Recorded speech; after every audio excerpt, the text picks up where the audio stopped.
तो क्या स्टार्ट करना है? कंसाइनमेंट।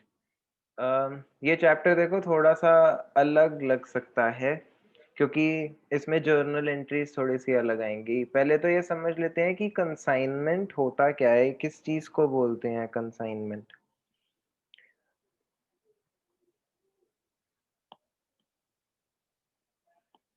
कंसाइनमेंट एक तरीके का बेसिकली सेल्स मॉडल कह सकते हैं इसको। इसमें क्या होता है, जैसे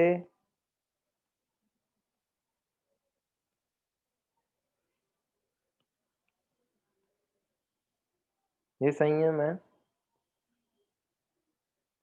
अब संयम संयम बिज़नेस करता है। संयम मोबाइल फ़ोन्स बेचता है। ये कहाँ पे बेचता है? ये तो न्यू दिल्ली में है। संयम चाहता है कि उसका सामान, अब ये तो न्यू दिल्ली में है, खुद तो ये कहीं, मतलब ये खुद कहाँ जा सकता है?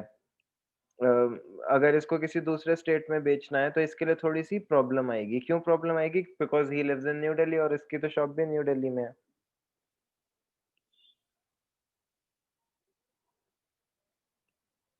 तो ये ऐसा सोचता है कि अब जैसे इसको सामान अपना बेचना है वेस्ट बंगाल में, तो ये ऐसा करेगा कि वहाँ वेस्ट बंगाल में जो ऑलरेडी कोई शॉप है, किसी को वहाँ पे किसी और शॉपकीपर को कॉन्टैक्ट करेगा। अब मान लेते हैं कि वेस्ट बंगाल में सांवरी रहती है और वो भी वहाँ पे मोबाइल फ़ोन्स ही बेचती है। तो यहाँ थोड़ा-सा ना काम आसान हो जाएगा, कैसे हो जाएगा? संयम बोलेगा सांवरी को कि मैं आपको सामान भेजूँगा, आप उसे बेच देना और आप जब उसे बेच दोगे, तो वो पैसे मेरे पास आप ट्रांसफ़र कर देना, ठीक है? और वैसे सांवरी आपके 2-2 अकाउंट्स दिख रहे हैं। दूसरा अकाउंट, अच्छा, तो है ऐसा कि ये वेस्ट बंगाल में है।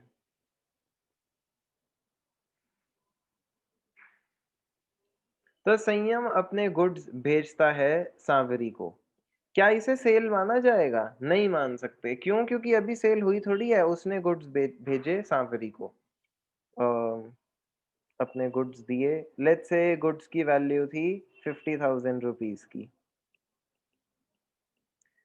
किस एक्सपेक्टेशन में दिए हैं? कि सांवरी इन गुड्स को आगे बेचेगी। अगर बिक गए तो ठीक, नहीं बिके तो सांवरी वापस देगी फिर संयम को, ठीक? तो सांवरी का काम अब क्या रहेगा? अब ऐसा होगा कि सांवरी को ये गुड्स आगे बेचने हैं कस्टमर्स को।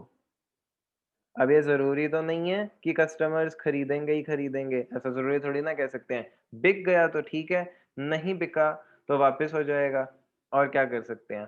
तो ये बेसिकली कंसाइनमेंट का तरीका होता है, जहाँ पर जो सामान भेज रहा है, उसे क्या बोलते हैं? यहाँ 2 टर्म्स देख रहे हो, कंसाइनर, कंसाइनी। तो कंसाइनर कौन है? वो आदमी जो सामान भेजता है, जो कंसाइनमेंट भेजता है। कंसाइनी कौन है? सांवरी।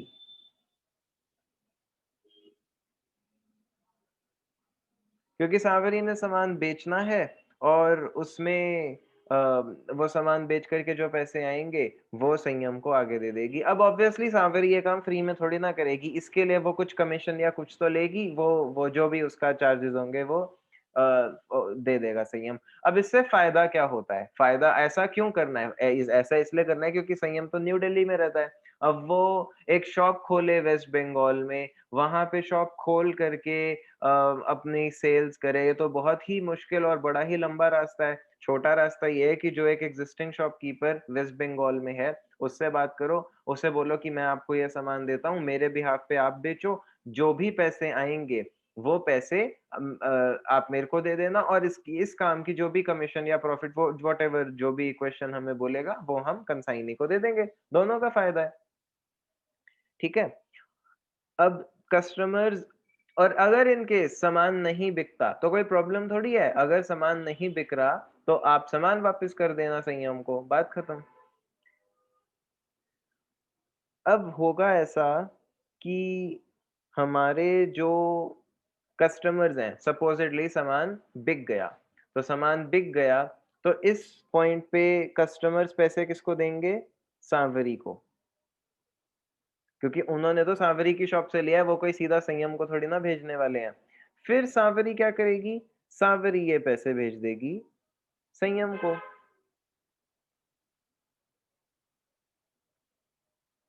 सिंपल है। अब एक चीज़ ये देखो। सर पूरे भेजेगी? नहीं, पूरे नहीं भेजेगी, वो उस पे हम बाद में आएँगे, ठीक है? पॉइंट बस ये है कि पैसे कस्टमर सांवरी को देंगे, सांवरी संयम को देगी। अब वो पूरे देगी या कितने देगी, उस पे बाद में आते हैं, ठीक है? वो आगे का क्वेश्चन है, अच्छा क्वेश्चन है, पर उस पे आगे आते हैं। अब ऐसा है कि हमें क्या करना है इसमें इसमें अकाउंटिंग का क्या रोल है? हमें जर्नल एंट्रीज़ करनी है। देखो, संयम ने जब सांवरी को सामान दिया, क्या तब संयम को सेल रिकॉर्ड करनी चाहिए? नहीं, अभी सेल हुई थोड़ी ना है। अभी तो उसने सिर्फ अपना सामान ट्रांसफर किया है सांवरी के पास, पर जर्नल एंट्री तो ज़रूर बनती है। तो हमें यही सीखना है इस केस में जर्नल एंट्री होगी क्या? उसके बाद सांवरी सामान बेच देगी, उसके बाद वो वहाँ से पैसे भी भेजेगी, इन सब की जर्नल एंट्रीज़ करनी है। अब मेरे को ये बताओ कि अ, चलो इसमें ना आगे क्वेश्चन करते हैं, उसमें समझ आएगा। ये जो सामान भेजा जा रहा है, संयम न्यू दिल्ली से वेस्ट बंगाल सामान भेज रहा है, तो ऑब्वियसली एक्सपेंसेस होंगे कुछ सामान के अलावा, कुछ ट्रांसपोर्टेशन कॉस्ट होंगी, पैकिंग चार्जेस भी हो सकते हैं। सोच के बताओ, कंसाइनर बियर करेगा या कंसाइनी बियर करेगा ये सारे खर्चे? Sir consignor. कंसाइनर। अब दूसरी चीज़, जब सांवरी के पास सामान आएगा, तो सांवरी के भी कुछ एक्सपेंसेस होंगे। कैसे एक्सपेंसेस हो सकते हैं कि सांवरी को एक स्टोरेज स्पेस लेनी पड़ेगी ये सामान रखने के लिए। मैं कह रहा हूँ बस ऐसा फॉर फॉर इंस्टेंस ऐसा हो सकता है। ये जो स्टोरेज स्पेस या ऐसा कोई भी खर्चा जो इस संयम का सामान बेचने के लिए ज़रूरी है, वो कौन बियर करेगा? कंसाइनर या कंसाइनी? कंसाइनी। नहीं। वो भी कंसाइनर ही बियर कंसाइन। करेगा, वो भी कंसाइनर बियर करेगा। आप लोग मेरे को एक बात बताओ, तुमने तो जो कंसाइनी है इस एक तरीके से यहाँ पे तो वो तुम्हारा एम्प्लॉई बना हुआ है ना, एक तरीके से। आपने क्या करना है, सारा काम करा लेना है और ये बोल देना है कि इतना आपको ये कमीशन मिल जाएगी। तो वो तो तुम्हारे लिए एक तरीके से एजेंट है, एक तरीके से एम्प्लॉई है। अब अगर उसमें कुछ खर्चे होते हैं, तो वो तो आप ही बियर करोगे, वो कंसाइनी क्यों बियर करेगा? देखो, ये चीज़ याद रखना, जब तक क्वेश्चन स्पेसिफिकली नहीं बोले, हर खर्चा कंसाइनर ने ही बियर करना है, ठीक है? फॉर एग्जांपल, कंसाइनी ने किसी को सामान बेचा उधार पे और वो बैड डेट हो गया बाद में, वो पैसा आया नहीं, तो ये बैड डेट कंसाइनी बियर करेगा या कंसाइनर? कंसाइनर बियर करेगा। इसमें एक केस ऐसा होगा जहाँ पे कंसाइनी भी बियर करेगा, पर बाय डिफॉल्ट अगर क्वेश्चन में कुछ नहीं लिखा, तो ये सारे के सारे खर्चे कंसाइनर बियर करेगा। कंसाइनी को एक गोडाउन लेना पड़ा जिसका रेंट दे रहा है कंसाइनी, ये खर्चा भी कंसाइनर ही बियर करने वाला है। या फिर कंसाइनी को कुछ भी और एक्सपेंस हुआ, वो गुड्स की पैकिंग के लिए कुछ एक्सपेंस करना पड़ा या कुछ, तो ये सारे खर्चे कंसाइनर बियर करेगा। कंसाइनी तो एक सिर्फ वो एक आपका एक्टिंग एजेंट है सिर्फ, उसका क्या मतलब है, प्रॉफिट तो तुम कमा रहे हो ना, ठीक है? तो इसकी जर्नल एंट्रीज क्या होंगी, सबसे पहले ये देखते हैं। और इसको ना थोड़े से मैं डिफरेंट तरीके से कराऊंगा। देखो, बेसिकली तो हम क्या निकाल रहे हैं कि कंसाइनमेंट में प्रॉफिट हुआ या लॉस हुआ, हम यही निकाल रहे हैं, और तो क्या ही निकालेंगे इसमें। तो नॉर्मल केस में हम क्या बनाते हैं, प्रॉफिट एंड लॉस अकाउंट, जब हम सोल प्रोप्राइटरशिप करते हैं। अब मैं पी एंड एल ही बनाऊंगा और मैं पी एंड एल में बता दूंगा कैसे, मतलब सेम कॉन्सेप्ट पे ही चलना है हमने, पर क्योंकि कंसाइनमेंट के लिए बन रहा है तो क्या चेंजेस आएंगे। नॉर्मल केसेस में हम क्या पी एंड एल बनाते हैं, मैं वो बनाता हूँ पहले।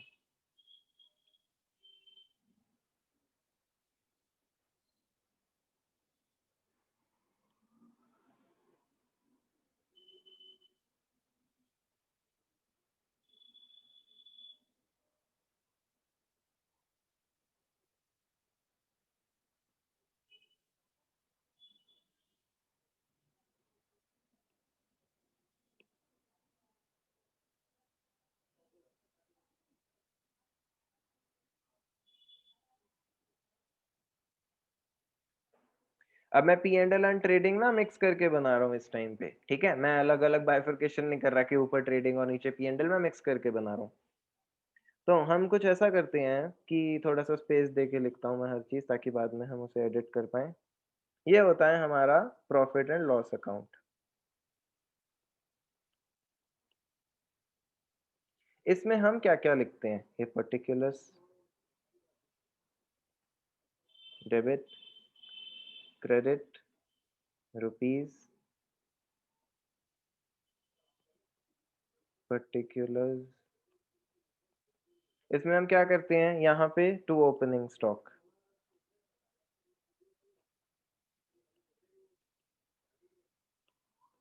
ठीक? फिर टू परचेजेस। यहाँ पे बाय सेल्स और यहाँ पे बाय क्लोजिंग स्टॉक।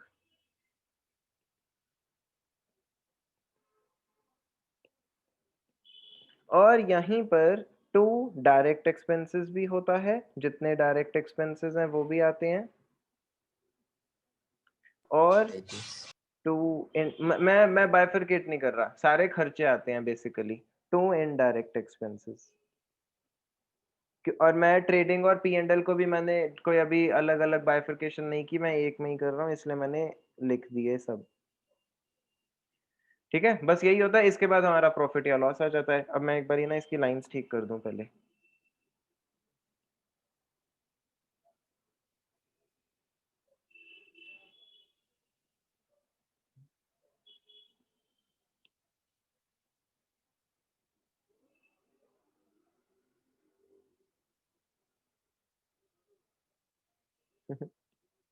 वो सेम उसमें आ ही नहीं रहा।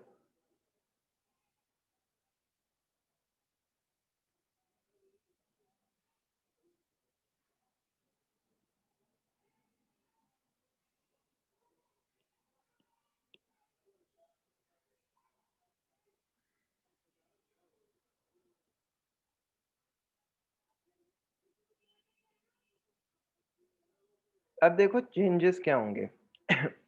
बिल्कुल इसी कॉन्सेप्ट पे क्या हो जाएगा, पी एंड एल का नाम कट के हो जाएगा कंसाइनमेंट अकाउंट। अब कंसाइनमेंट में ऐसा होगा, परचेज तो आप पहले ही कर चुके हो, परचेज तो पहले ही कर चुके हो, वो पड़े हुए गुड्स उठा करके तुम दे रहे हो अपने कंसाइनी को। तो ये सेम एक्सपेंस साइड होगी। तो इसको ठीक से रखते हैं।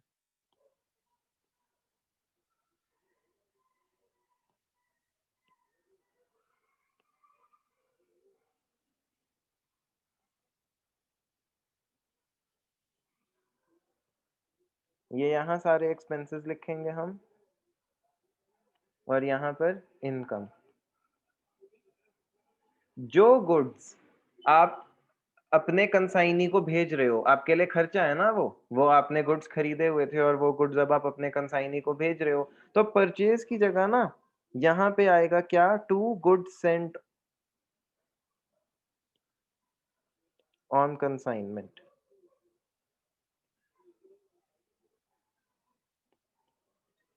अब ये जो ओपनिंग स्टॉक है, ये मोस्ट ऑफ द क्वेश्चंस में हमें दिया ही नहीं होगा, तो आएगा तो लिख देंगे, नहीं आएगा तो नहीं लिखेंगे। ठीक है। बाय क्लोजिंग स्टॉक, जो क्लोजिंग स्टॉक होगा, या कभी कभी हमें खुद भी निकालना पड़ जाएगा। ठीक है, काफी टाइम हमें ही निकालना पड़ जाएगा। बाकी के जो एक्सपेंसेस होंगे वो भी यहाँ लिख देंगे। पर एक चीज ये देखो, अगर तो कोई एक्सपेंस, अब एक्सपेंसेस के बारे में ये चीज समझो, और जो आपकी सेल्स है, देखो ये सीधा बाय सेल्स तो आप लिखोगे नहीं। क्यों? क्योंकि इसकी एंट्री ऐसी होगी कि जो भी आपका कंसाइनी है, बेच तो वो रहा है, तो एंट्री आप क्या करोगे, वो बेच चुका है, अब आपने उससे पैसे लेने हैं, आपने कंसाइनी से पैसे लेने हैं, तो एंट्री क्या होगी, पहले मैं इसकी जर्नल एंट्री लिखता हूँ। सेल के केस में सेल के जो पैसे हैं उसकी जर्नल एंट्री क्या हो जाएगी।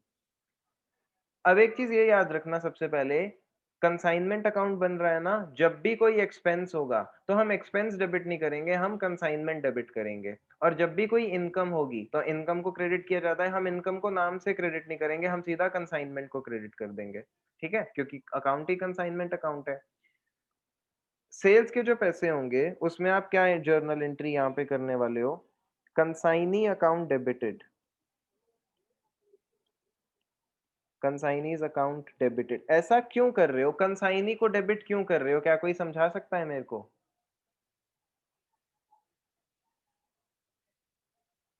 हाँ सर क्योंकि जब वो बेचेगा पैसे उससे मिलेंगे।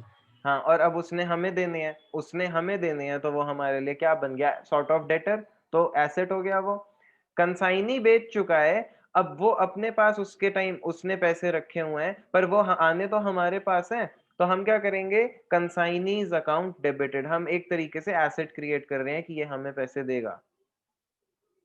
टू, इनकम है, उसने सामान आपके लिए बेचा, तो इनकम तो हुई आपकी। तो टू, मैंने आपको क्या बोला है? जब भी एक्सपेंस हो कंसाइनमेंट डेबिट कर दो। कंसाइनमेंट ही नॉमिनल नेचर का अकाउंट है इस टाइम पे, और वही बना रहे हैं हम।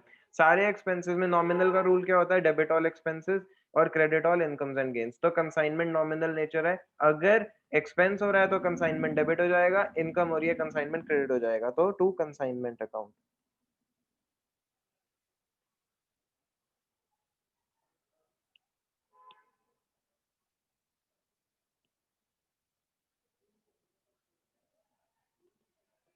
हाँ, तो ये सेल की एंट्री है।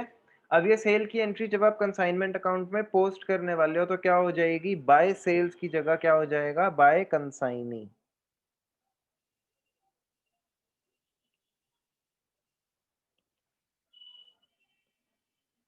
ये चीज समझ में आई? Yes sir. दूसरी दूसरी चीज, एक्सपेंसेस का ऐसा हो सकता है कि या तो कंसाइनर ने डायरेक्टली कुछ एक्सपेंसेस इनकर किए हों, जैसे जब कंसाइनर सामान भेज रहा था कंसाइनी को, तो ट्रांसपोर्टेशन चार्जेस हुए, और ये चार्जेस सीधा सीधा कंसाइनर ने खुद ही पे कर दिए। तो कंसाइनर क्या एंट्री करने वाला है? एक्सपेंस की एंट्री नॉर्मली क्या होती है?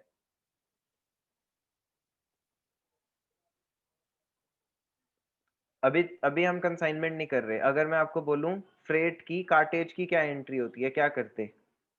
कार्टेज टू बैंक, नहीं मतलब cartage to bank, cartage to cash, कुछ भी।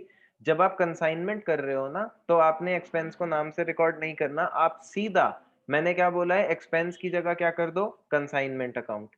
एक्सपेंस में कंसाइनमेंट डेबिट, इनकम में कंसाइनमेंट क्रेडिट। क्यों? क्योंकि यहाँ पे कंसाइनमेंट अकाउंट बन रहा है, तो हम और कुछ, अगर एक्सपेंस डायरेक्टली कंसाइनर ने खुद ही पे कर दिया है, डायरेक्टली बाय कंसाइनर, तो सिंपल है, कंसाइनर की पॉकेट से पैसे चले गए, टू कैश या टू बैंक हो जाएगा, और डेबिट क्या हो जाएगा? Consignment account. Consignment account debited to cash या फिर बैंक अकाउंट। अब जब ये पोस्ट होगा, अच्छा अभी इसको बाद में पोस्ट करते हैं।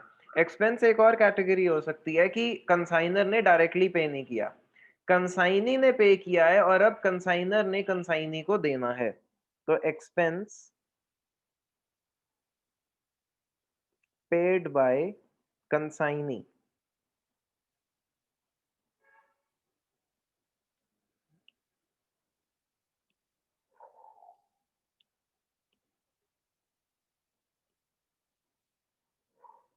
कंसाइनी ने एक्सपेंस पे कर दिया, अब कंसाइनर ने कंसाइनी को देना है। जैसे यहाँ देखो, सांवरी ने कुछ एक्सपेंसेस थे वो पे कर दिए संयम के बिहाफ पे, तो अब संयम को देने होंगे ना सांवरी को। खर्चा रिकॉर्ड करेगा संयम अपने पास, क्योंकि पैसे दे रहा है, खर्चा रिकॉर्ड होगा, फिर से कंसाइनमेंट अकाउंट डेबिट। टू में क्या करेगा? क्रेडिट क्या होगा? Consign consignee. साइनी। कंसाइनी, क्योंकि अभी कंसाइनी को पैसे देने हैं, तो इस टाइम पे कंसाइनी एक तरीके से लायबिलिटी है, जब लायबिलिटी बढ़ती है तो क्रेडिट हो जाता है। To consignee.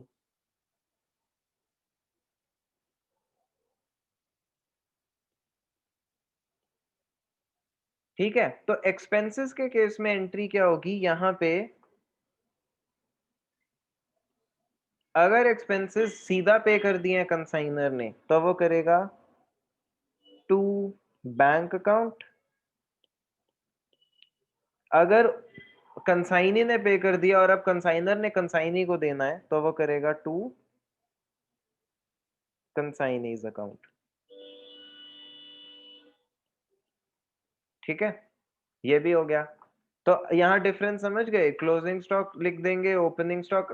अब ये कभी कभी दिया होगा, कभी निकालना होगा, ओपनिंग स्टॉक मेजोरिटी क्वेश्चंस में नहीं आएगा। और दूसरी चीज, जो परचेज है उसे हम परचेज नहीं लिखेंगे, गुड्स सेंट ऑन कंसाइनमेंट लिखेंगे। तो एक्चुअली जर्नल क्या हो रही है, जब हम गुड्स भेज रहे हैं कंसाइनर को, कंसाइनी को, तो हम क्या एंट्री कर रहे हैं, consignment account debited to goods sent on consignment. ठीक है, ये सेल की एंट्री लिख दी मैंने, ये एक्सपेंस की लिख दी, ये एक्सपेंस अगर डायरेक्टली इनडायरेक्टली हो, और goods sent to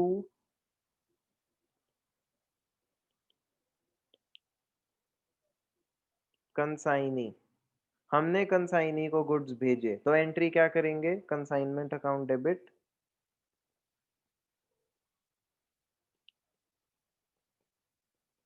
to goods sent, या गुड सेंट फॉर, या गुड सेंट ऑन कंसाइनमेंट, कुछ भी।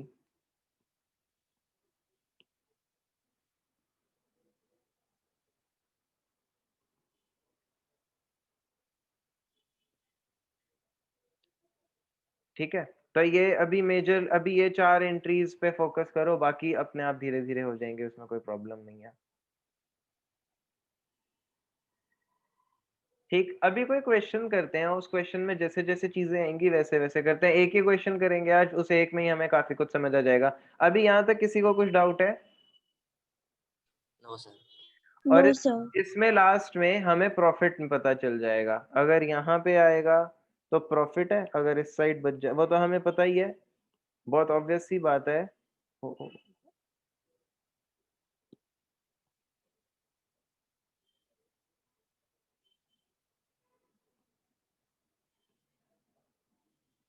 अगर यहाँ आएगा तो प्रॉफिट, क्यों, इसका ये मतलब हुआ ना कि क्रेडिट साइड बड़ी थी, क्रेडिट साइड पे यही तो लिखा है कि कितनी सेल हुई, तो वो सेल का अमाउंट ज्यादा था और खर्चे कम थे, तभी यहाँ पे बचा, तो प्रॉफिट इधर आ जाएगा। अगर लॉस हुआ तो इस साइड आ जाएगा, सेम जैसे चलता है। तो ये P&L जैसा ये अकाउंट है, पर कई बार समझ नहीं आता बच्चों को, क्योंकि वो थोड़ा सा कंफ्यूज कर देता है ये अकाउंट देख करके कि अरे इसमें क्या होगा, इस वजह से वो कंफ्यूज हो जाते हैं।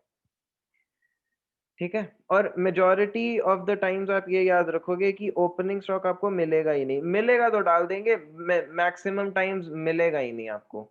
ठीक, तो अब क्वेश्चन करेंगे, इसमें क्वेश्चन देखते हैं जो एक सिंपल सा इलस्ट्रेशन वानी देख लेते हैं। X sent on 1st July 2016 to Y goods costing 50,000। अभी यहाँ पे मेरे को ये बताओ, कंसाइनर कौन है, कंसाइनी कौन है, एक्स कंसाइनर और वाई एक्स कंसाइन और कंसाइनी वाई कंसाइनी बाय है। कंसाइनी। ठीक है, उसने 1 जुलाई 2016 को गुड्स भेजे 50,000 के, और 1,000 रुपए पैकिंग पे भी स्पेंड किए। अब यहाँ ये देखो, ये जो 1,000 रुपीज स्पेंड किए हैं, क्या ये कंसाइनर ने डायरेक्टली स्पेंड किए हैं या कंसाइनी ने किए, और अब कंसाइनी कंसाइनर सर उसे देगा डायरेक्टली। डायरेक्टली, तो इसकी एक्सपेंस की एंट्री टू बैंक होगी, क्योंकि कंसाइनर ने सीधा पैसे दे दिए।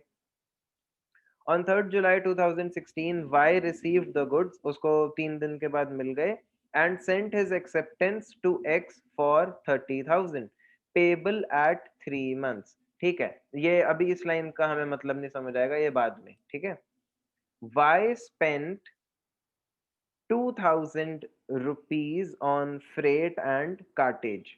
ये वाई कौन है, कंसाइनी। अब कंसाइनी क्या खर्चे कर रहा है, कंसाइनी भी 2,000 रुपए फ्रेट के खर्च किए उसने वहां पे, 500 rupees godown rent, 300 rupees insurance. ठीक, तो जो कंसाइनी है उसने भी ये खर्चे इनकर किए हैं। On 31st December 2016, he sent his account sales along with the amount due to X, showing that 4/5 of the goods had been sold for 55,000। 31st December 2016 तक कितने की सेल हुई, 4/5 नहीं अमाउंट बोलो। एक बार 40,000 मैं कह रहा हूँ 31st दिसंबर तक सेल्स कितनी हुई अमाउंट में, रुपीज। 40,000 40, 40 कहाँ से आई, 40 कहाँ लिखा है, 55,000 लिखा तो है। अकाउंट 40,000 की 55,000 महीना। नहीं, वो छोड़ो, वो हमारे लिए इम्पोर्टेंट नहीं है, वो हम निकाल लेंगे, वो छोड़ो। मैं सिर्फ ये पूछ रहा हूँ सेल कितनी हुई। जब मैं पूछता हूँ सेल कितनी हुई तो मैं ये जानना चाह रहा हूँ कि आपने सामान कितने में बेचा है, बस वो चीज देखो सिर्फ। तो हमने ओके सर। 55। 55,000 की सेल हुई। तो अब आपको पता है जब आप कंसाइनमेंट अकाउंट बना रहे होगे सेल कहाँ आएगी, या आपने जो गुड्स भेजे थे 50,000 वो कहाँ आएंगे, जो आपके खर्चे हैं वो डेबिट में आ रहे होंगे। इतना तो अभी आप सोच पा रहे हैं। Y is entitled to a commission of 10%। हमने Y को 10% कमीशन देनी है। Y को देनी है तो कंसाइनर ही तो कंसाइनी को देता है, ठीक है। One of the customers turned insolvent and could not pay 600 due from him। ये बैड डेट हो गया। एक कस्टमर 600 रुपए नहीं दे रहा। Show the necessary journal entries in the books of the consignor। हमें कंसाइनर के लिए सारी जर्नल एंट्रीज लिखनी होंगी, ठीक। अब ये याद रखना, यहाँ पर ये जो खर्चे हुए हैं, वाई ने क्या क्या स्पेंड किया है, 2000 रुपीज रेट के 500 रुपीज गोडाउन रेंट और 300 रुपए इंश्योरेंस। ये पैसे किसने दिए हैं, कंसाइनी ने। क्या ये कंसाइनी का ही खर्चा था या अब कंसाइनर ने कंसाइनी को ये पैसे देने होंगे? सर देने होंगे पैसे। देने होंगे, क्योंकि क्वेश्चन में जब कुछ नहीं लिखा होता तो आप हमेशा यही कंसाइनमेंट का रूल यही है कि कंसाइनर ही सारे खर्चे बियर करता है। कंसाइनी को तो आप एक फिक्स लिखा है ना 10% कमीशन दे रहे हो, तो बस अभी इसका लेजर बनाओ। कंसाइनमेंट अकाउंट का लेजर बनाते हैं। मैं नई शीट खोल लेता हूँ, इसी में जर्नल एंट्रीज भी लिखेंगे और साथ साथ लेजर बनाएंगे।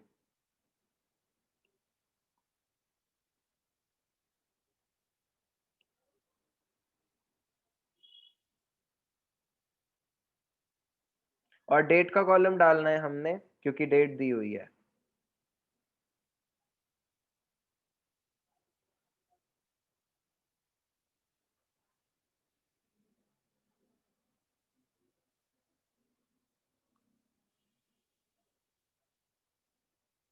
अरे लास्ट टाइम तुम सब घूमने कब गए थे? बहुत टाइम हो गया होगा अब तो,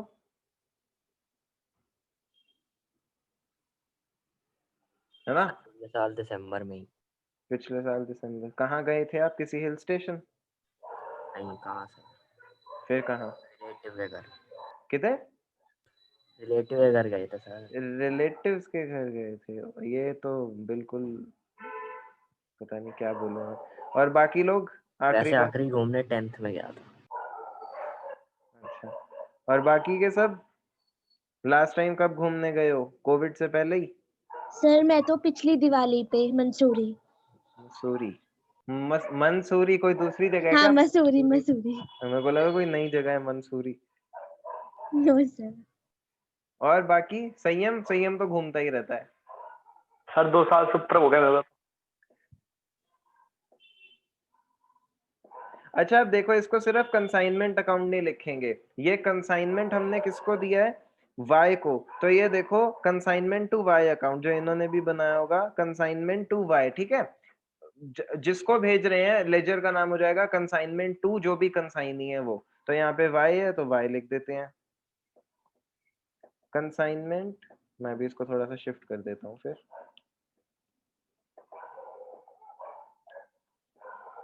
अच्छा सावरी जी, आप कब गए हो लास्ट? मेरे को तो याद भी नहीं है। और स्कूल ट्रिप्स पे गए हो तुम लोग कभी? Yes sir. कब, किस क्लास में?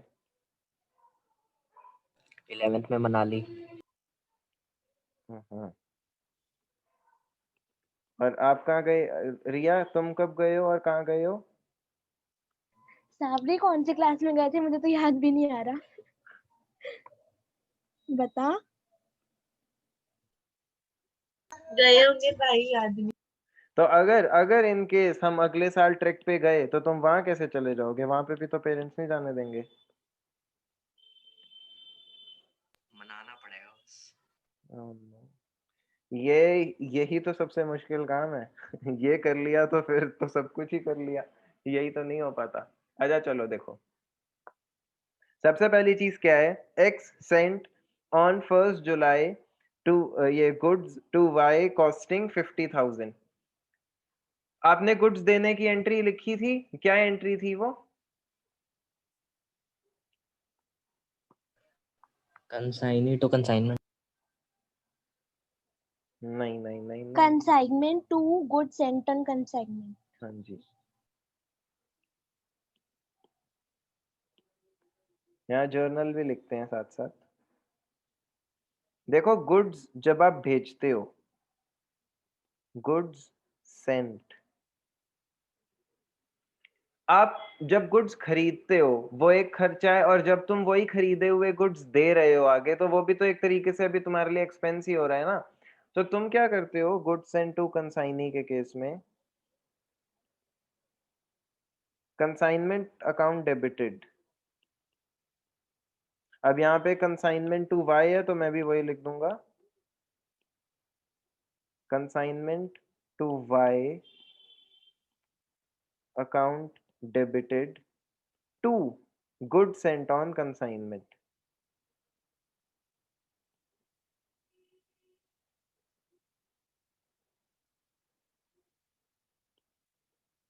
कितने के गुड्स दिए थे? 50। ठीक है, यहाँ देख रहे हो ये जो हमने लिखी थी यहाँ एंट्री, ये जो आपने लेजर बनाया था, मैंने परचेज को काट के क्या लिखा हुआ है? Goods sent on consignment account. तो यहाँ पर एक्चुअली परचेज नहीं है, परचेज तो पहले ही कर चुके थे, अब आप वो खरीदी हुई चीज को आगे दे रहे हो अपने कंसाइनी को। तो यहाँ पर भी टू गुड्स, यही सेम एंट्री पोस्ट हो जाएगी। कंसाइनमेंट टू वाई में जब पोस्ट करोगे तो लेजर पोस्टिंग कैसे होगी? कंसाइनमेंट टू वाई डेबिट हो रहा है तो goods sent to Y, goods sent on consignment 50,000।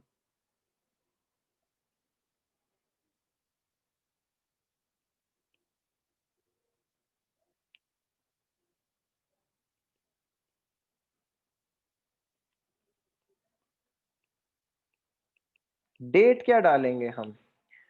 हमने कब भेजे? 1 जुलाई को, उसको कब मिले? 3 जुलाई को। हम तो 1 जुलाई की डेट डालेंगे ना, उसे 3 को मिले तो वो अपनी बुक्स में 3 की एंट्री करेगा, पर हम तो 1 की करेंगे, 1 जुलाई। अब मैं ईयर नहीं लिख रहा हूँ क्योंकि 2016 है, कैलेंडर ईयर है, तो चेंज तो होगा नहीं, तो हमें पता है कि 2016 ही है। पहली एंट्री, ठीक है। दूसरी क्या है? स्पेंट 1000 ऑन पैकिंग, एक्सपेंस हुआ है जो कंसाइनर ने किया है, इसकी जर्नल एंट्री बोलो। Consignment account debit to bank to का बैंक। कैश तो कुछ। बैंक या कैश कुछ भी कर सकते हैं, इन्होंने भी यही एंट्री करी हुई है यहाँ पे। सेकंड एंट्री देख रहे हो, consignment to Y account debited to bank, तो इसको भी लिख देते हैं। अच्छा, डेट मैं ऊपर लिख रहा हूँ तो मैं इसीलिए नीचे नहीं लिख रहा हूँ, ठीक है। डेट आपको पता है कि ये सेम डेट पे ही हो रहा है, तो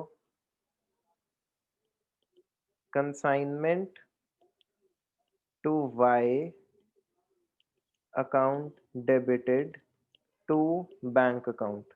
खर्चा किया है हमने 1000, 1000, ठीक, to bank account 1000, same date 1 July. अभी on 3rd July, Y received goods and sent his acceptance to X for 30,000 payable at 3 months. Basically इसका ये मतलब हुआ ना, एक्सेप्टेंस क्या होता है कि उसने एक बिल भेज दिया। अब पेमेंट रिसीव हो रही है, इसकी एंट्री तो कंसाइनी के अकाउंट में लास्ट में कर देंगे। अभी हम क्या बना रहे हैं? एक तरीके से profit and loss. Profit and loss में डेटर से कितने पैसे आए, क्या ये रिकॉर्ड होता है? ये तो डेटर के अकाउंट में रिकॉर्ड होता है ना। तो कंसाइनी ने आपको कितने पैसे दिए या कितने का बिल दिया, इसका कोई लेना देना कंसाइनमेंट अकाउंट में तो है नहीं, इसको हम बाद में छोड़ते हैं। हमें यहाँ पे क्या मतलब है, अभी हमें और क्या देखना है, और कितने एक्सपेंसेस हैं, यही मिसिंग है आपका। अगर ये पी एंड एल में बोलूं, आपने एक तरीके से ये परचेज जो पी एंड एल में होती है ये वो लिख दी, ये आपने अभी एक खर्चा लिखा। अभी सिर्फ खर्चों पे फोकस करो और सेल पे फोकस करो, और जो क्लोजिंग स्टॉक है वो हमें खुद निकालना होगा। अभी ये तो जो पैसे आए इसको बाद में करेंगे, ठीक है, ये अभी पेंडिंग है, इसको बाद में, इसको स्टार लगा देते हैं, इसको बाद में करेंगे। Y spent 2000 on freight and cartage, 500 on godown rent and 300 on insurance। जो कंसाइनी है उसने टोटल खर्चे कितने करे? 2800। 2800। और ये खर्चे किसने किए हैं? कंसाइनी ने। आप क्या एंट्री करोगे? कंसाइनर क्या एंट्री करेगा इसकी?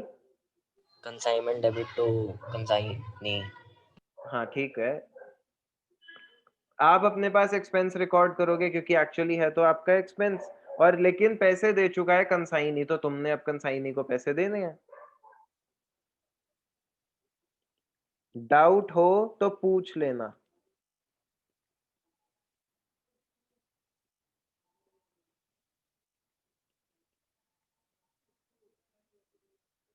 हमारा कंसाइनी वाई है।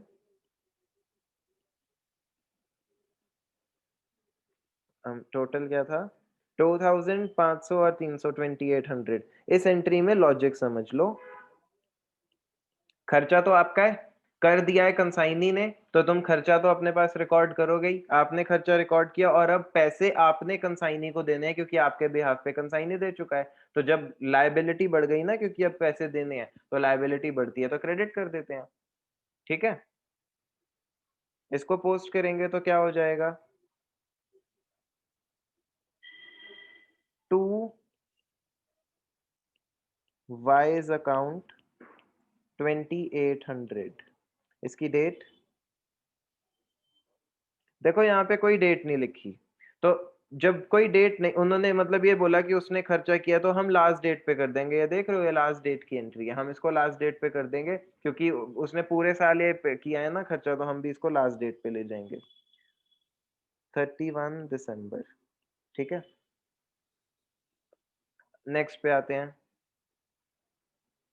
On 31st December 2016, he sent his account sales showing that 4/5 of the goods had been sold। ये 4/5 का यूज होगा क्लोजिंग स्टॉक निकालने में। अभी तो सेल डाल रहे हैं हम। सेल कितने की है? 55,000। अब आपको सेल की क्या एंट्री लिखवाई थी? नॉर्मली सेल की एंट्री क्या होती है? Consignee to consignment. हाँ, नॉर्मली सेल की एंट्री क्या होती है? देखो, सेल की एंट्री होती है बैंक टू सेल। अब यहाँ पैसे आपको तो डायरेक्टली मिले नहीं, आपको ये पैसे देने हैं कंसाइनी ने, तो बैंक डेबिट हो नहीं सकता, कंसाइनी ही डेबिट होगा। ओह, कंसाइनी तो मेरे को नाम पता है, तो मैं नाम लिखता हूँ, वाइज अकाउंट डेबिटेड। क्यों? क्योंकि जो सेल हुई है, ये पैसे अब आपको वाई ने देने हैं, तो डेटर बन गया ना आपका। वो कितने दे चुका है, कितने देगा, ये तो हम उसके लेजर में सेटल कर देंगे। डेटर का लेजर बनाएंगे ना, तो देखेंगे कितने दे चुका है, कितने देने हैं। दूसरी चीज, एंट्री नॉर्मली सेल की होती है बैंक टू सेल या डेटर टू सेल। तो टू सेल होता है, सेल एक इनकम है। यहाँ पे मैंने क्या बोला, यहाँ पे भी टू सेल ही आना चाहिए, पर हम एक्सपेंस या इनकम को नाम से लिख ही नहीं रहे। एक्सपेंस या इनकम की जगह हम कंसाइनमेंट अकाउंट लिख रहे हैं, तो टू कंसाइनमेंट टू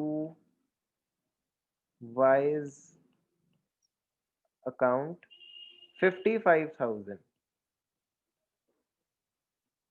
इसे पोस्ट करेंगे जब कंसाइनमेंट टू वाई क्रेडिट हो रहा है बाय वाइज अकाउंट, और वैसे भी सेल क्रेडिट साइड पे ही आती है, इनकम है, तो यहाँ पे डेबिट लिख देते हैं, यहाँ पे क्रेडिट लिख देते हैं, बाय वाइज अकाउंट। ये क्या है? सेल 55,000। ठीक है, 31 दिसंबर।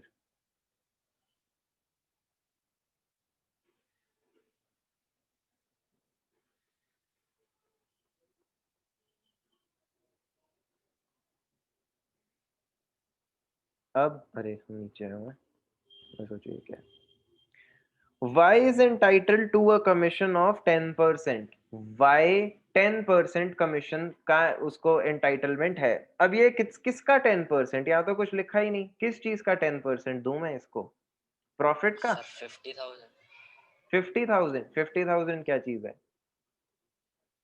गुड्स की गुड्स की कॉस्ट। कॉस्ट। आप गुड्स की कॉस्ट का 10% क्यों दे रहे हो? ये तो या तो आप सर सेल का। सेल हाँ का, सेल का सेल 55,000 का। जैसे जब मैंने एक बंदा बिठा दिया बंगाल में, संयम ने सांवरी को बिठा दिया बंगाल में, और उसने क्या बोला कि आप जितनी सेल करोगे, लॉजिकली आप क्या बोलोगे कि आप जितनी सेल करोगे उसका 10% मैं आपको दे दूंगा। लॉजिकली हम किसी भी आदमी को यही तो बोलेंगे। Yes sir. तो सांवरी ने 55,000 की सेल कर दी। अब जब सांवरी ने 55,000 की सेल कर दी, तो उसका 10% उसको देना है। अब आपने जो कमीशन पे करनी है, आप तो कंसाइनर हो, आपने कमीशन पे करनी है, आपके लिए खर्चा है यस सर। और देनी किसको है? कंसाइनी को। एंट्री सोचो, खर्चा हो रहा है जो कि कंसाइनी को देना है, क्या एंट्री होगी? Commission to Y. कमीशन इस टाइम नहीं, हर खर्च, क्या बोला है मैंने? खर्चे की जगह क्या लिखना है? कंसाइनमेंट। हाँ, तो consignment to Y. Consignment to Y, तो इसकी एंट्री हो गई एक्सपेंस। हम नॉर्मली क्या करते हैं? कमीशन टू वाई, पर हम अभी कमीशन लिखेंगे नहीं क्योंकि इस टाइम पे सारे के सारे खर्चे या तो उसको कंसाइनमेंट ही लिख रहे हैं और इनकम को भी कंसाइनमेंट, यही इस टाइम हम जो अकाउंट है वो यूज कर रहे हैं। Consignment to Y account debited to Y's account 5500। कैसे आया 5500? सेल का 10%। ठीक है, मैं नीचे लिख देता हूं।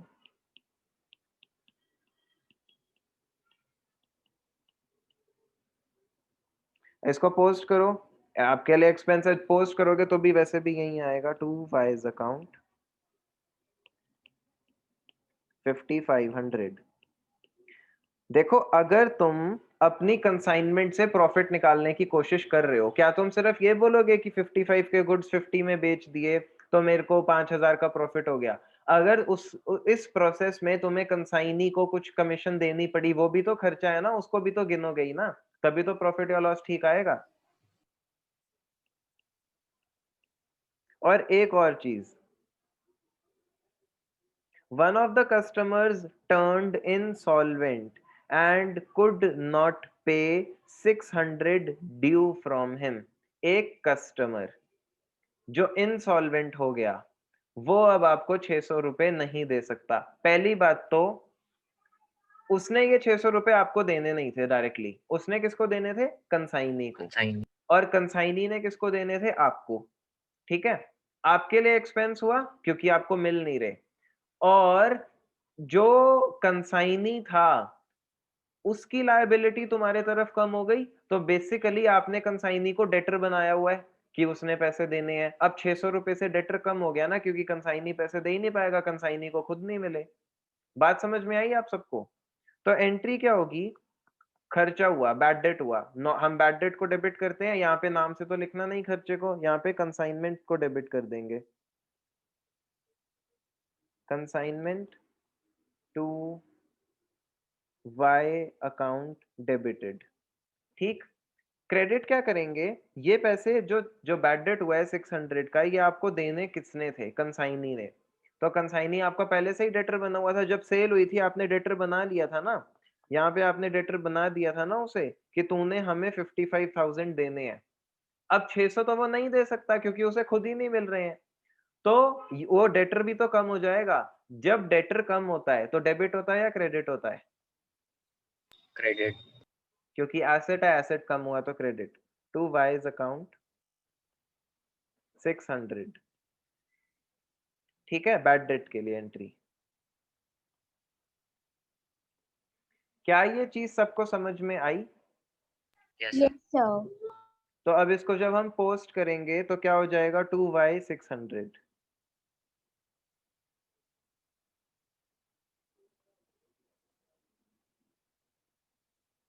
31 दिसंबर। यहां तक सबको क्लियर है? यहां तक क्या लेजर बना, ये सबको क्लियर है?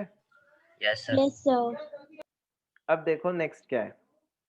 अब ना हमें क्लोजिंग स्टॉक चाहिए, जैसे यहाँ देख रहे हो लेजर में मैंने बोला था ना क्लोजिंग स्टॉक है, तो by inventories on consignment account पहले लिख देते हैं फिर निकालते हैं। 31 दिसंबर को क्लोजिंग स्टॉक कैसे है? सर हो सकता है जीरो, हाँ हो सकता है, पर देखते हैं निकालेंगे कैसे। बाय इन्वेंट्रीज ऑन कंसाइनमेंट, मतलब जब 31 दिसंबर आया, सारा सामान तो नहीं बिका था, अभी भी कंसाइनी के पास, वाई के पास कितना सामान पड़ा है?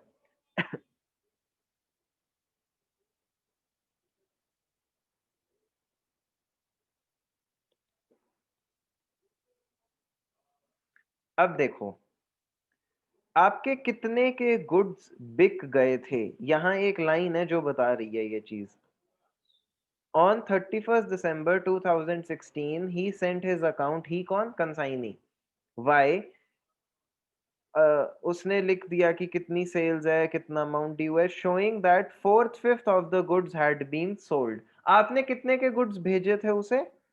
50,000 50,000। 50,000 के गुड्स आपने भेजे थे, उसमें से कितने बिक चुके हैं? 40,000 40,000। अभी गुड्स कितने बचे? 10,000 10। पर ये सिर्फ 10 क्लोजिंग स्टॉक नहीं है। आपको याद है जब हमने वैल्यूएशन ऑफ इन्वेंटरी करा है, जब हम क्लोजिंग स्टॉक की वैल्यूएशन कर रहे होते हैं तो क्लोजिंग स्टॉक प्लस उतना ही डायरेक्ट एक्सपेंस भी क्लोजिंग स्टॉक की वैल्यू में ऐड करते हैं। अब अगर नहीं याद है तो ये वैल्यूएशन ऑफ इन्वेंटरी चैप्टर फिर से करने की जरूरत है। Valuation of inventory closing stock,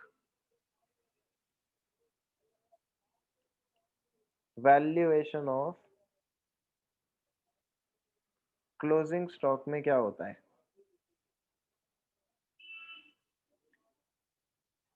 सबसे पहले रिमेनिंग स्टॉक,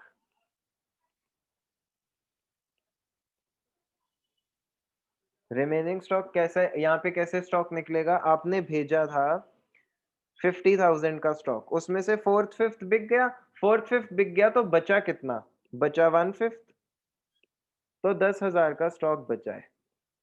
और इसमें ऐड होता है, सेकेंडली इसमें ऐड होता है आपके सारे डायरेक्ट एक्सपेंसेस।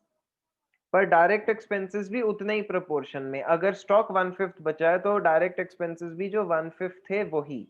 ठीक है, डायरेक्ट एक्सपेंसेस का 1/5।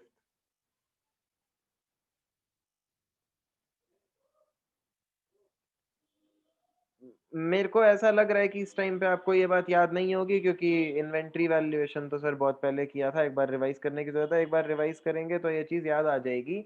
जब भी क्लोजिंग स्टॉक को वैल्यू कर रहे होते हैं उसमें क्या डायरेक्ट एक्सपेंसेस इंक्लूड करते हैं। अब पॉइंट क्या है, यहाँ तो कई सारे खर्चे थे। एक पैकिंग चार्जेस है, एक हमारा ये है फ्रेट है, एक रेंट ऑफ गोडाउन है, एक इंश्योरेंस है और एक बैड डेट है। इसमें से डायरेक्ट एक्सपेंसेस कौन से हैं? डायरेक्ट एक्सपेंसेस होते हैं वो एक्सपेंसेस जो सीधा सीधा सेलिंग के लिए सिर्फ रिस्पॉन्सिबल है। 1,000। सिर्फ 1000।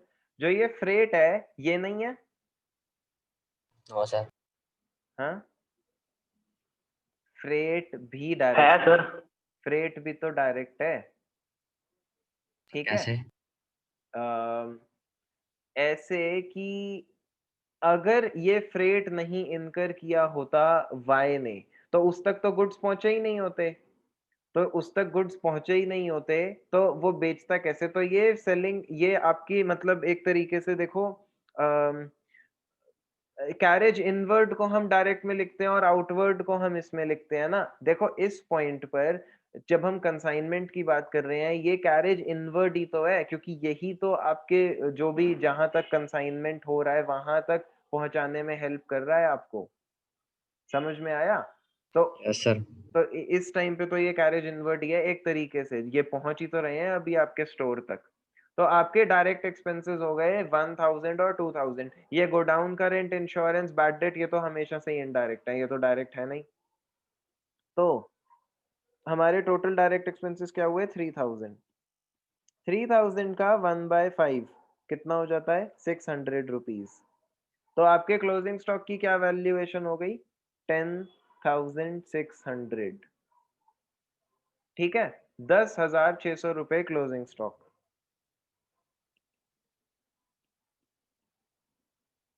इसको लिख देंगे यहां पर 10,600 का स्टॉक अभी भी बचा था। अब निकालो प्रॉफिट या लॉस। अब देखते हैं।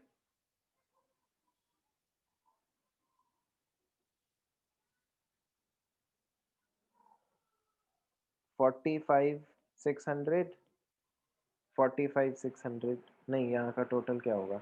ओ 45 65।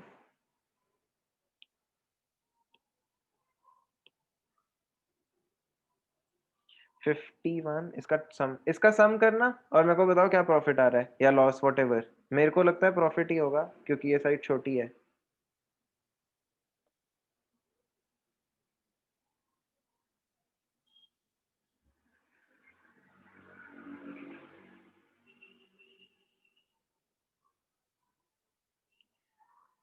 59,900 आ रहा है, 5700 इधर आ रहा है। हाँ Yes, सर ठीक है। 5700। 31 दिसंबर कंसाइनमेंट के प्रॉफिट को हम पी एंड एल के प्रॉफिट में ले जाएंगे, क्योंकि ये एक्चुअली तो जो मेजर पी एंड एल है उसी में सारे प्रॉफिट्स आते हैं। पहले अमाउंट चेक कर लेते हैं। हाँ 5700 ही है।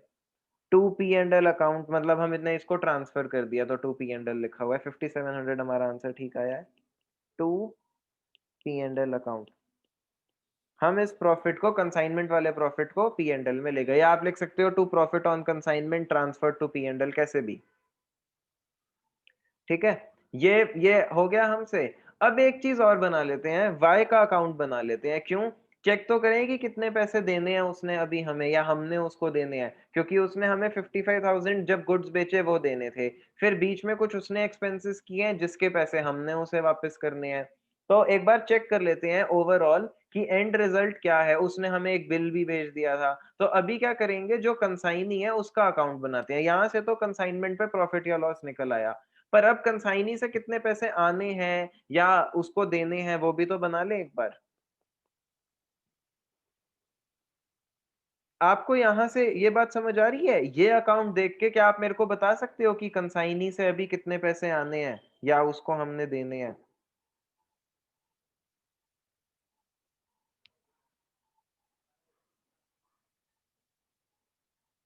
क्या आप इस अकाउंट को देख के बता सकते हो?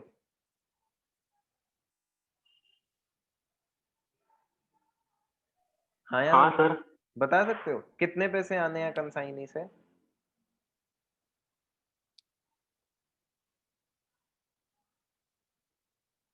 बताओ अगर बता सकते हो तो। नहीं बता सकते। यहां से आप अपने पी एंड एल को देख के ये बता सकते हो कि डेटर से कितने पैसे आने अभी बाकी हैं? नहीं बता सकते ना। तो वैसे ही ये भी तो पी एंड एल है कंसाइनमेंट का, इसमें से कैसे बताओगे कि कंसाइनी से कितने पैसे आएंगे? उसके लिए तो कंसाइनी का लेजर ही बनाना पड़ेगा।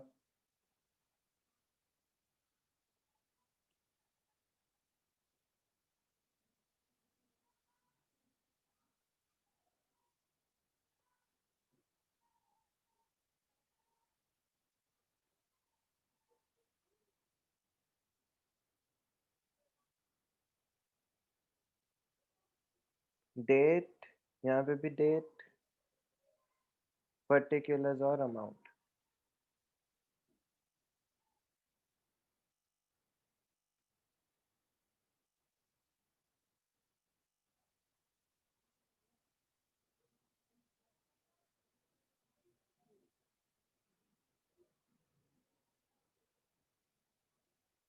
ये है Y's account. Date,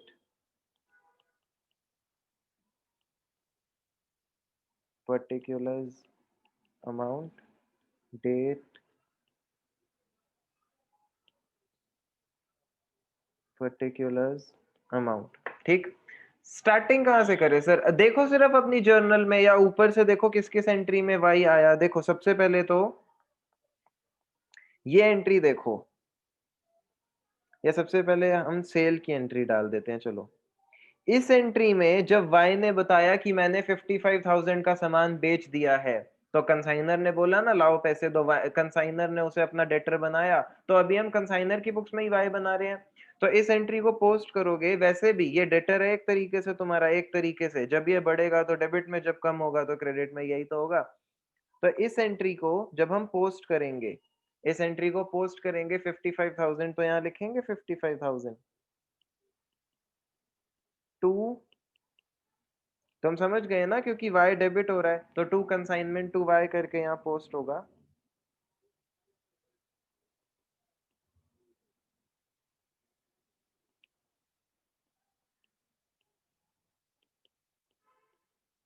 thirty one दिसंबर। अब दूसरी चीज ये, बीच में कुछ कुछ ऐसे भी खर्चे हुए जो y ने खुद ही कर दिए थे, हमने उसके पैसे y को देने हैं वापस, तो वो क्रेडिट में भी आएंगे। इसके लॉजिकली सोचोगे वो खर्चों वाली एंट्री देखो, या आप अपनी जर्नल में देखते जाओ y किधर किधर है। ये है वो एक्सपेंसेस वाली एंट्री, यही थी। 2800 के कुछ एक्सपेंसेस sir. हुए जो हमने उसको वापस करने थे, तो अब उसने मेरे को 55 देने हैं, मैंने उसे 28 देने हैं, मैं माइनस कर दूंगा ना, तो मैं यहाँ पे डाल दूंगा by consignment to Y's account. ये भी 31 दिसंबर की एंट्री थी, 2800। ये भी पोस्ट कर दी, कर दी, ये भी कर दिया, ये भी कर दिया, ठीक। और वाई का क्या है, वाई को कमीशन देनी थी आपने, 5500 की कमीशन भी तो दोगे आप वाई को, वही तो, वो तो उसकी बनती है, ये उसकी एंट्री थी। Again by by consignment to Y 5500, क्योंकि उसने मेरे को 55 देने थे, ये उसमें से लेस होते जा रहे हैं, 2800 के बेचारे ने एक्सपेंसेस किए, अब मैंने उसे 5500 की कमीशन देनी है। By consignment to Y's account 31 December, ठीक, ये भी पोस्ट कर दी, ये वाली। फिर बैड डेट हुआ था जो, उसके 600 रुपए भी तो कम करने हैं उसके 55,000 में से, ये वाली एंट्री, इसको भी डालो। By consignment to Y's account 31 December. अब एक और चीज देखो, यहां तक आपने सब कर दिया, यहां पर वो क्वेश्चन की स्टार्टिंग में एक लाइन थी जो हमने छोड़ दी थी स्टार लगा के, Y sent his acceptance to X for 30,000 payable at 3 months on 3rd July। 3rd जुलाई को Y ने आपको एक बिल दे दिया, आप क्या एंट्री करने वाले हो बिल की? आपको बिल मिला तो क्या एंट्री करोगे? Y से बिल मिला, Y to BP. आपको बिल मिला है बच्चे, BR to buy। BR to Y, आपको बिल मिला है तो पैसे मिलेंगे ना तुम्हें, तुमने क्यों देने हैं उसको? और वैसे भी उसने एक्सेप्ट किया है, क्या लिखा है? Sent his acceptance, Y accept कर रहा है, बिल्स कर तो लिया है चैप्टर, क्या कर रहे हो? वाई एक्सेप्ट कर रहा है, तो वाई के लिए बीपी हुआ, आपके लिए तो बी आर है, तो आप एंट्री करोगे B R to Y. Yes, sir. इसकी एंट्री हो जाएगी B R account debited to Y's account, तो ये भी तो यहाँ डल जाएगी एंट्री, तो इसको यहाँ पे डालो। अब एक गलती बस ये हो गई कि ये एंट्री ना ऊपर डलनी चाहिए थी, ये सारी 31 दिसंबर है, वो मैंने सोचा बाद में बताऊंगा, पर मैंने ध्यान ही नहीं दिया डेट का, कोई बात नहीं, ध्यान रखना वो ऊपर किया है। 3rd जुलाई को बिल मिला ना, तो अब मैं नीचे लिख रहा हूँ because I don't have space, पर कोई नहीं, वो समझाने के चक्कर में ऐसा हो गया। बाय बी आर अकाउंट 30,000, 30,000 का बिल भी आ गया, बस और कुछ भी नहीं है। अब देखो करना क्या है, करना ऐसा है, 55,000 रुपीज आपने वाई से लेने थे, इन वजहों, इन रीजंस की वजह से वो पैसे कम हो गए। अब मेरे को बैलेंस निकाल के बताओ कि आपने वाई से और पैसे लेने हैं या देने हैं उसे, क्या आएगा नेट रिजल्ट, वो निकालो जल्दी से। 16,100। 16,100 कैसे? देने हैं या लेने हैं, ये भी बता दो। सर लेने हैं। 16,100 चेक करते हैं, हाँ ये रहा 16,100, और लेने हैं ये कैसे पता चला? देखो बैलेंस कहाँ बच रहा है, इधर बच रहा है ना बैलेंस, आपने उससे 55,000 लेने थे, उसमें से ये सब माइनस हुआ, उसके बाद भी 16,000 बच गए ना, तो वो 16,000 लेने हैं तुमने, तो और ले लो, रिसीव कर लो, ये तुमने बैलेंसिंग फिगर निकालनी है बाय बैंक अकाउंट। कितना बोला आपने? 16,100। 100। Yes, sir. 16,100 रुपीज आ गए। अब लेजर क्लोज कर दो, ये बैलेंसिंग फिगर है 31 दिसंबर को,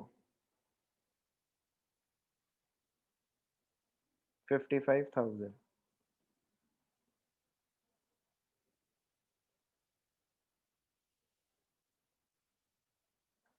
ठीक है, हो गया आपका अकाउंट क्लोज, आपने ये भी निकाल लिया आपको प्रॉफिट कितना हुआ है, आपको प्रॉफिट हुआ है 5700 ये कंसाइनमेंट से, और ये जो और पैसे लास्ट में कितने पेंडिंग थे? 16,100 पेंडिंग थे, वो भी आपने निकाल लिया।